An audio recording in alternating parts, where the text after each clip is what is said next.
What follows is free. But if you want to see the full extent of what we do and get involved, go to patreon.com/word in your ear. Now, on with the show.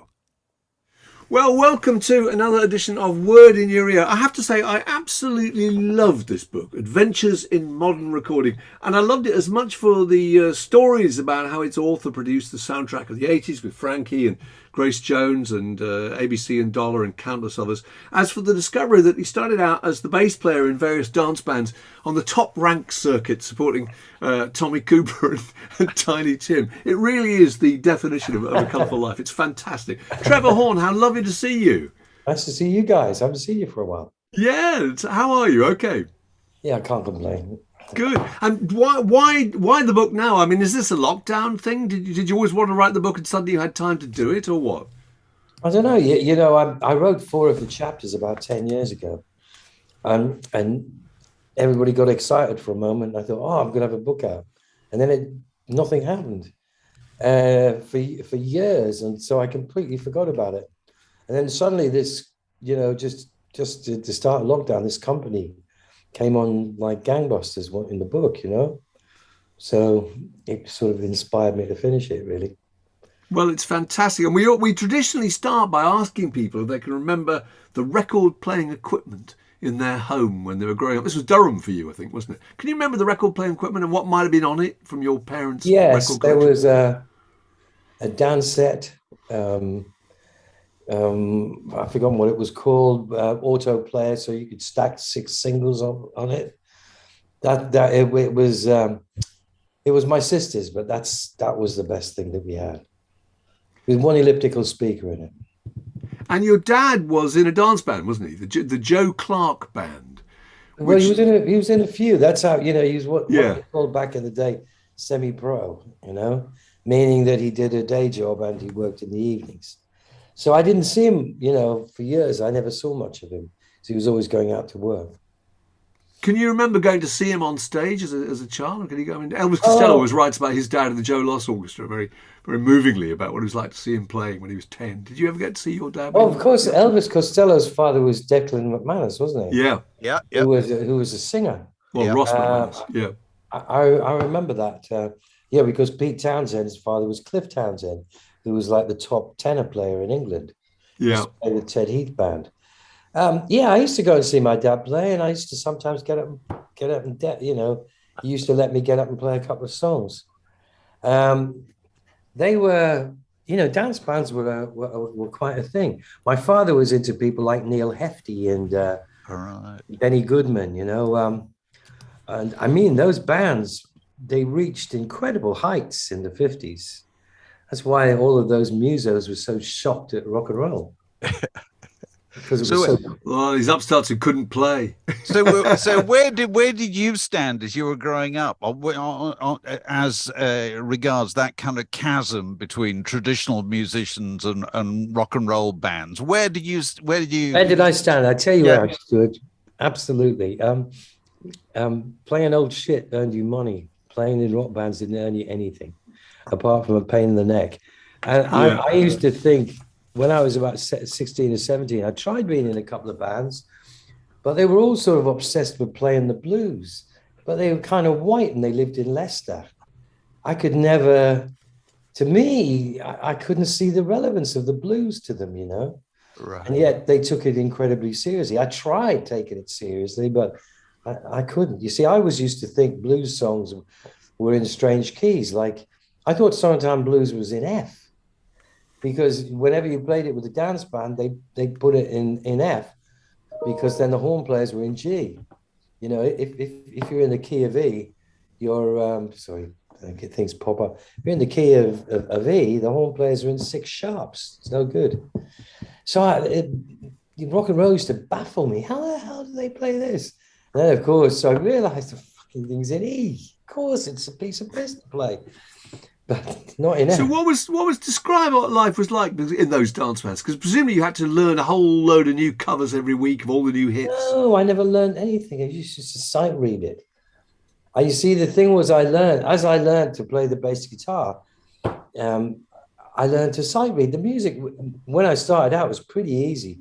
Bass, you played, boom, boom, boom, or boom, boom, boom, boom, with the odd boom, boom phrase in there, maybe. So I could read, and as I sort of got to be 17 or 18, there were jobs where you could get 30 pounds a week playing, which was much better than working in an office. Rock and roll, you had to go and starve for ages, and then maybe you made it. And at one stage, you were on was it Ray McVeigh's band? You were actually on a Ray McVeigh's, I think it was Party Hits album, where you sang "Long-Haired Lover from Liverpool." Was that right? Yeah, that used to be one of mine. I used to sing all the crap ones, all the ones that nobody ever wanted to sing. Long-Haired Lover from Liverpool being the perfect example. It was a right piece of shit, that one. I remember. I used to do that and Push Bike Song. Remember that one? Oh, yeah. And the law on a push bike, honey. Yeah. Another big one that I used to do that nobody else wanted to do was Hi Ho Silver Lining. Of course. Yeah, so I used to do all the throwaways. Ray McVeigh was a really good job for earning money. Back in I was 25, so it would have been very early 70s. I was earning 150 quid a week. It's good money. Yeah, very good money. Yeah. So it wasn't until you'd had quite a long career before you kind of started to make records in your own right. Is that fair to say? And that's the Buggles, is it really?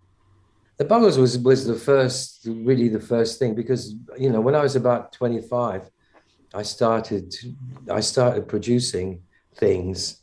I started doing a lot of work for a couple of guys in Denmark Street, but it took me a long time, because after a couple of years, I realized that I wasn't going to, nobody really good was going to come and ask me to produce them, because they don't, unless you've got some kind of a track record. So I thought, well, I'm probably going to have to write the song and then probably sing it myself to get something off the ground, which is kind of what happened. And that ascent of Buggles is so rapid, isn't it? It's absolutely amazing. I mean, you were just a huge hit all over the world. There's lovely bits where you were being ferried all over the place. And Brian Ferry comes up to you at one point, I think, somewhere in Europe, and tells you how much he likes the record. And, that's why do you think it struck a chord, that record? Was it the video? Was it the song? Was it what was it about Buggles that appealed? I think the record was just one of those really catchy records. Yeah. I mean, to come from absolutely nowhere with no track record, the record's got to be very, very attractive. And you only see a couple of those in your life, because most, if you think about it, most success has come from somebody, bands or singers who've had put in a lot of work before they're, so, I mean, not that we didn't, but I think what it was, we sort of distilled everything that Jeff and I had learned I'd learned in the previous 4 or 5 years, put it into that record. The other thing was, I think because it wasn't about love. Yes. You think about it, there aren't many songs that aren't about love. Yeah. Because I was at the gym this morning and I was, working out, and they were playing some dance music, like some chic thing or something like that. And it just reminded me of how banal most lyrics in songs are, especially dance songs. Oh God, they're dreadful, no wonder Nile Rodgers thought Tremble Like a Flower was an embarrassing line, because, I mean, if you the actual literary content of Chic up to that point had been fairly limited, I would suggest. Everybody dance, yeah, clap your hands, clap your hands. I think that's why Martin Fry was so good. He managed to actually put some interesting lyrics to it. Yeah. I suppose the other thing with Buggles, with that hit, is it's just because that message, video killed the radio star, has just kind of hung on, hasn't it? You know what I mean? Because it came along at the time that pop videos coming out and so forth, so... But it didn't do it. I mean, it didn't kill the video star. No. Because In fact, I mean, I don't know about you, but I really enjoyed MTV for the first couple of years, and then I avoided it like the plague. Yeah. Really. Yeah. If you think of all the records that you really loved, I mean, like for instance, one of my all-time favorite records is Like a Rolling Stone. You know, it's still, if I've got 5 minutes, I'll listen to it. I don't want to see a video with it. No.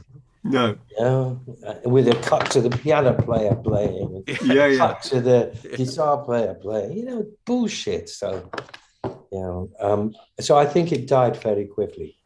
You must tell us very briefly the story of Owner of a Lonely Heart. It's a fantastic chapter in the book because, yes, your great heroes have asked you to produce the record. You said he would only do it if you heard this song, which you'd heard right at the end of a tape. It was a kind of, they weren't recommending that as being on the record in the first place, were they? Oh, they thought it was too poppy for Yes, but I thought I was really convinced that they needed to do it.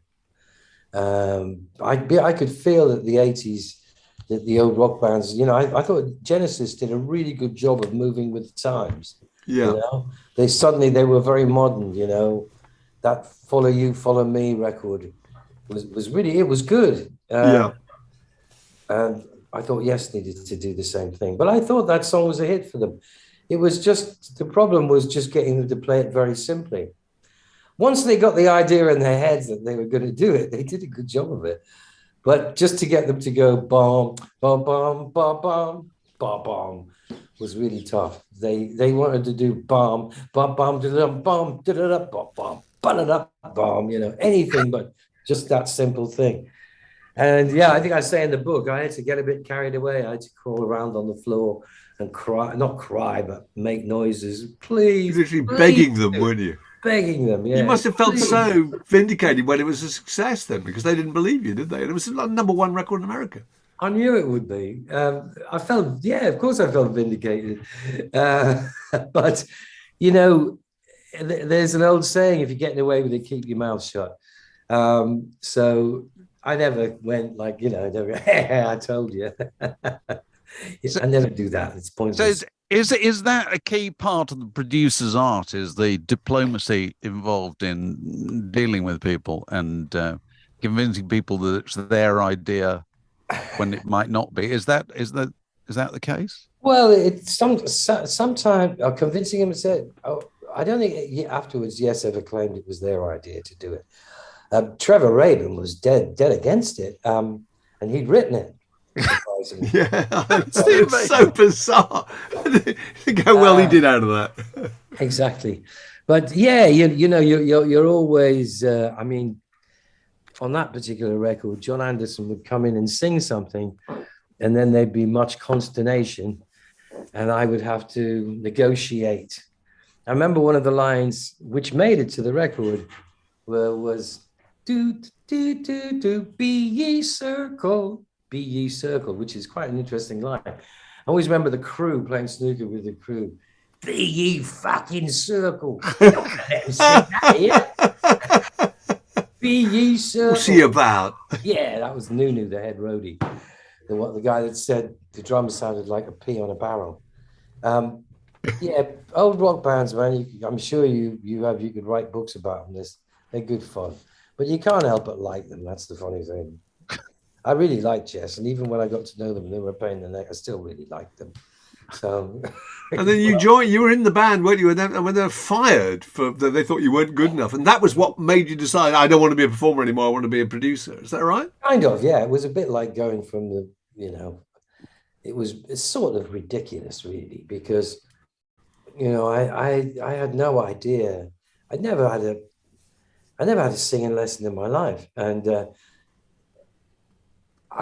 Funny thing is that over the past sort of 4 or 5 years, I've learned a lot more about singing, and I had so many things wrong. But it was a hard job to go into because John Anderson's got a very weird, very special voice. I mean, it's very high. Yeah. But it sounds, I mean, I always liked it, you know. So it was a bit of a tough call, really, going into that. And, you know, yes, I'm just saying all those high notes, 44 shows in a row. It was ridiculous, really.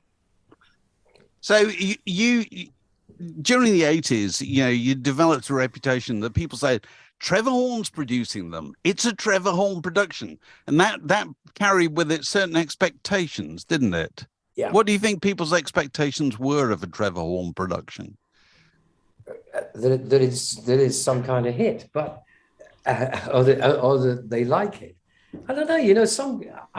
I did the book launch last night, so I had to meet a lot of people, which is not something I normally do. And a couple of people said to me, we knew that you'd done the Buggles, but we never knew that you'd done, and Malcolm McLaren, Buffalo Girls. I got the record, and I said you should have looked at the record. Yeah. Their records are quite different, really, if you think about it. ABC wasn't the same as the Malcolm McLaren album, and Frankie Goes to Hollywood weren't like ABC. And yes, we're completely different too. But there was a kind of flashiness to it, I suppose, some of it that wasn't there before. There's a kind of drama in it, wasn't there? Yeah. Yeah. Yeah. There's a bit where you said that you had a pictorial sense with ABC of what the track should sound like. What did you mean by that? What were you thinking? If I was stuck to try to figure out what to do with the song, I was used to say, where is it happening? Who is singing it to whom? And I would imagine it like it was a song in a musical. You know the way songs in musicals pop up? I would think, well, which musical is this one in? What's going on? And that would give me some kind of idea. Was the reason I was always more interested in the lyrics. The music's kind of always the same, but the lyrics and how the music bends to fit the lyrics is what really changes all the time. If you think of all the songs that you really like, particularly rock songs, they very rarely break any new musical ground. It's the lyric.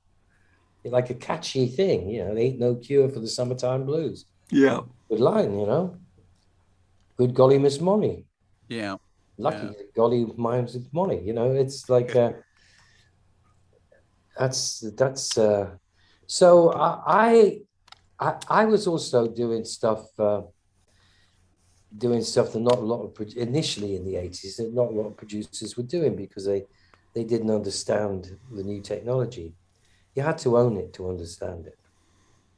Yes, because in the days of the Fairlights and so forth, these were hugely expensive toys, weren't they? Yeah. Very few what people. What did you pay for your Fairlight? It was £18,000, was it? 18,000. Yeah, which is a lot of money at the time, wasn't it? But it gave you a kind of unique sound, and it meant that you had something completely unique to offer as a producer, didn't it? Well, I mean, to be honest, it was all I was interested in. So, I mean, once you've got a half-decent car, I've never fancied a Ferrari or anything like that, So once I had a decent car, and I'm not that obsessed with clothes either. So it was probably the best 18 grand I ever spent.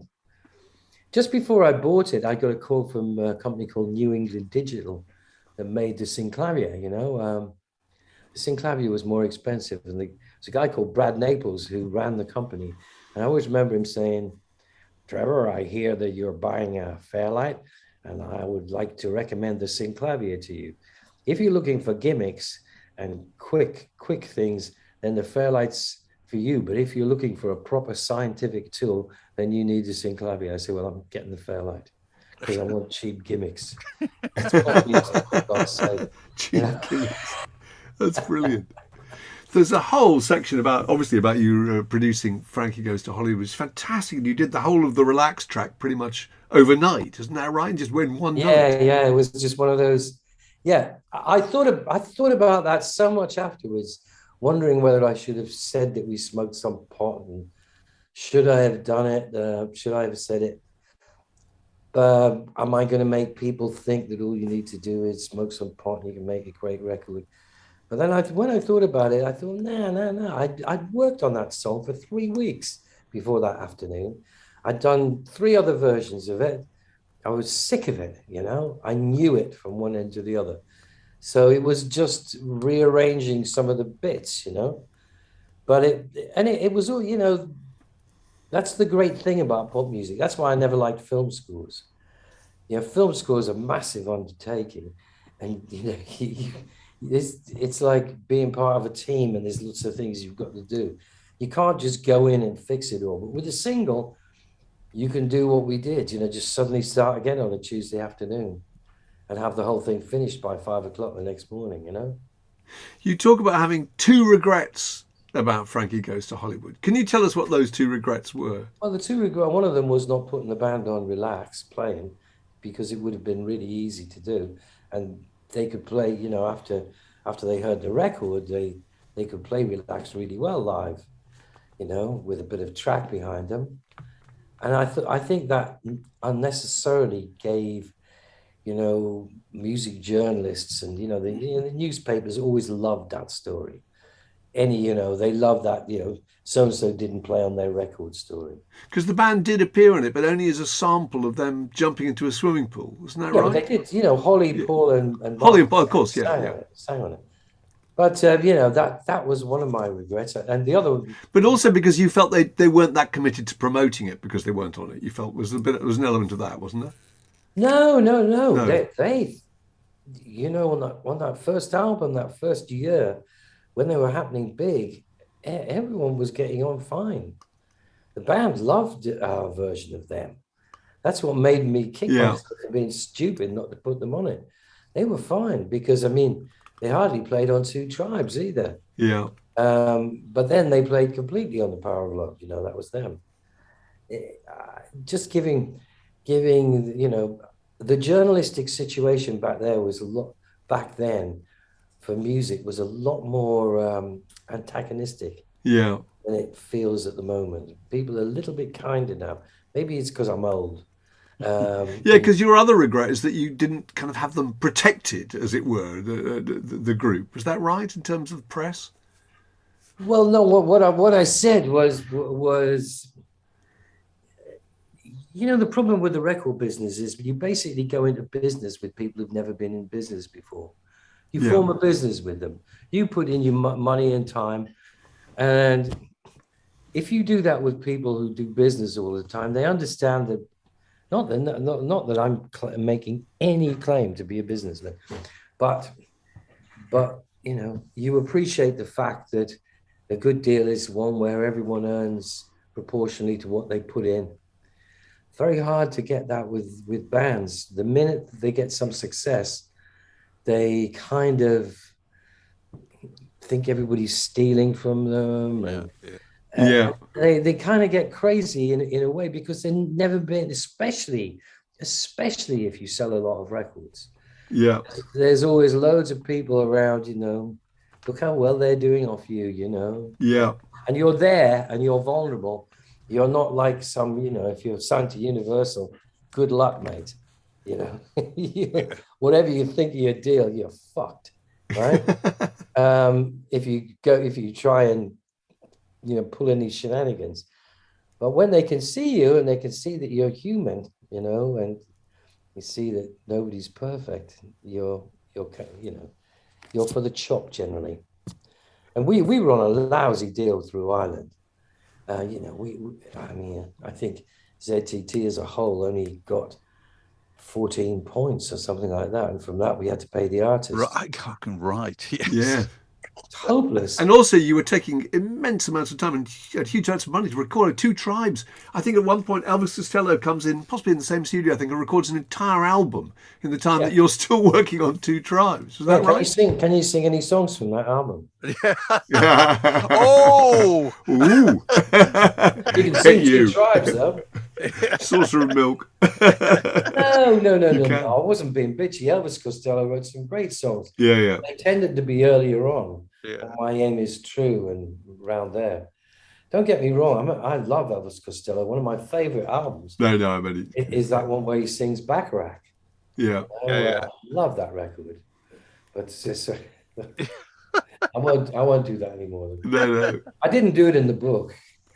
I really tried hard not to be judgmental at all. What I love about the book, it's adventures in modern recording, and it's about records, isn't it? It's about how records were made, how certain records were made, how they changed over the years, and it's just amazing to see what a kind of complex business making a record ends up being. You know what I mean? I was just looking at the thing this morning where you work with Rod Stewart on Downtown Train. Yeah. because Rob Dickens thought this Tom Waits song thought that could be a big hit for Rod Yeah. Stewart, and you were kind of brought in to do it, and you got him to sing it a couple of times in London and said, "Can you come and sing it tomorrow?" I said, "No, my wife will only be in London for one day, so come to Los Angeles and we'll do it again in a few days' time." That's how it developed, isn't it? It developed like that. No, I got a guide vocal out of him on a Friday night, and I said to him, "Why don't you stick around and we'll have another go on Sunday?" And Rod, I didn't know Rod at the time. I didn't just met him. Rod said, "That's an interesting idea." And That's a good impression. Very good impression. Do that again. Do that Exactly again, like it. Trevor. That's a really good impression, Rod Stewart. No, Rod could be very funny. He said, yeah, I like the idea of that. And his driver said, nah, she'll never let you. There'll be trouble. He said, yeah, probably, I can't do it. So I finished the record with this vocal that he'd given me on the Friday night. And then I flew over to LA the following Saturday. But the problem was, I was, it's funny, you just meet somebody and their voice sounds completely shagged, and he's, I'm gonna see you tonight in the downtown. They said, maybe the key should be higher. And I'm like, oh, I don't think so, right? I think this key's fine. He said, no, when I get going, when I get on the road, the voice goes up. But I didn't listen. And when I got to LA, I was in the wrong key, a minor third out, with a full orchestra on it and everything. There's so many details about recording with Rod Stewart. Amazing. Did you say that he just tends to record a track and then leaves the high note till later? Was that right? Well, he did on Downtown Train. Tries to patch in the high notes, yeah. No, there was one note. There was just one note where on the last chorus he goes, "Will I see you tonight?" I think it's a D, which is a very high note. It's like a D on the E string of a guitar. And he just said, "I'll do that note later, and I'll do it last." And when it came to doing it, he said, "I need a farting post." I was like, "What's a farting post?" It was a mic stand. I shall pull back. And he kind of held it through his head, that thing he does, It doesn't look right with me. My head's the wrong shape. But he threw his head back, and it was great. He looked amazing. When you look and you think, God, that's Rod Stewart. That's exactly what he looks like. What do you call it? A farting post? Farting post, yeah. I don't know if you've ever heard it. There's a famous old cassette that makes the rounds that's about a farting competition between Lord Windermere and somebody else. Have you never heard it? No. It's really funny because it's between him and somebody else, and Lord Windermere nearly wins. Every time they go to fart, they go up and they grip the farting post. You've never heard it? You should try it. And Lord Windermere loses because he shits himself. All right. He's disqualified. Lovely. Led a sheltered life. Yeah. Is there anybody you really wanted to produce and never been able to? Well, I always had a sort of secret hankering. I always quite fancied working with Bob Dylan. I thought that would have been interesting, even though I could imagine that he'd be a little bit tough, because Jimmy Iovine told me he was. And sometimes when I was being interviewed in America, I used to say, when people, interviewers ask you, who would you like to? I used to say things like, I'd love to have worked with Bob Dylan. I wanted, can you imagine? Bob Dylan sings Diane Warren, or Bob Dylan sings songs from the shows, This is where we belong. I'm out inside. It would be funny. Bob's quite funny, I mean, one of my the guy that engineered Downtown Train for me, worked with Bob a lot, And he told me one time he was sitting in Studio 4, I think at what's it called, in LA, the big studio, A&M Studios. And Bob walked in and sat next to him, said, "Which one's this, Steve?" And Steve said, wrong studio, Bob. You're 2 studios down the road. This isn't your song. Another one of my keyboard players played on a Bob Dylan album. I don't know which one. And he told me that nearly every song was in F, which is a strange key. He said there was one song they were having trouble with. They couldn't get it to work, and it wasn't in F. And he thought, just for a laugh, he'd say, why don't we try it in F? And suddenly it worked in F. So I'm curious, you know. I did a version of Desolation Row for one of my friends. At the end, you know, I had a band a couple of years back for something. We were recording something, and at the end of it, I said, we're going to just do a quick version of Desolation Row. A friend of mine had written a song called Desolation Euro. And I remembered I could still remember all the lyrics. And we did it in one take because it's not a difficult song. But what was fun about it was because there were about 15 verses, you know, me and the drummer tried to do something slightly different on every verse just to keep it interesting. And I thought, this is what they did. This is how they did it. They were just following him, you know. Anyway, enough about Bob. Well, you can hear that. Was it sounded like Lady of the Lowlands on Blonde on Blonde, but they had no idea how long it was going to go on, the musicians. You can hear them thinking... Yeah, they build to a big climax at the end of each verse because they think that's the last verse. Surely they don't realise they've got to play for the whole side of an album. It's absolutely brilliant. Yeah. I know. I love the way he does everything virtually in one take too. It's very exciting. But have you been to see him lately? No, I no. didn't see this tour. Didn't see this tour. Don't go. Oh, really? Oh, well, it's got the best reviews I've ever seen him get, virtually. Oh, the latest one. Yeah. Yeah. Oh, well, maybe he's doing something. I went to see him at the Albert Hall a couple of years back. Oh, well, that was a few years ago. Yeah. I hated it. It was awful. It was awful. I could tell the band didn't know what he was going to play next. And I could feel him shifting around him all the time. And, you know, he was like, yeah, Johnny was a gambler. You know, I mean, the cast of characters, you know. And yet he's so brilliant, isn't he? I mean, something like Tangled Up in Blue, you know, is still, those kind of songs, they're so good. Well, maybe you'll get your opportunity to produce him at some point.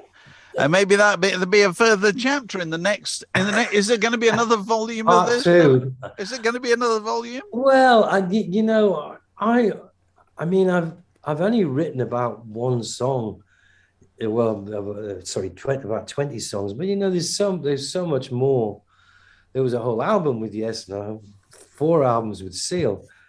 I guess there wasn't the strife, though. You know, so some guy said to me the other day, "Seems you have a problem with everything." I was like, "I'm writing a book, man. You know, I'm not going to write about the ones that were dull and boring." You know? Well, it's fantastic. It's a really good thoroughly enjoyed it. Highly recommended. Trevor Horn, Adventures in Modern Recording. Thanks. From ABC to ZTT. Out now. Right.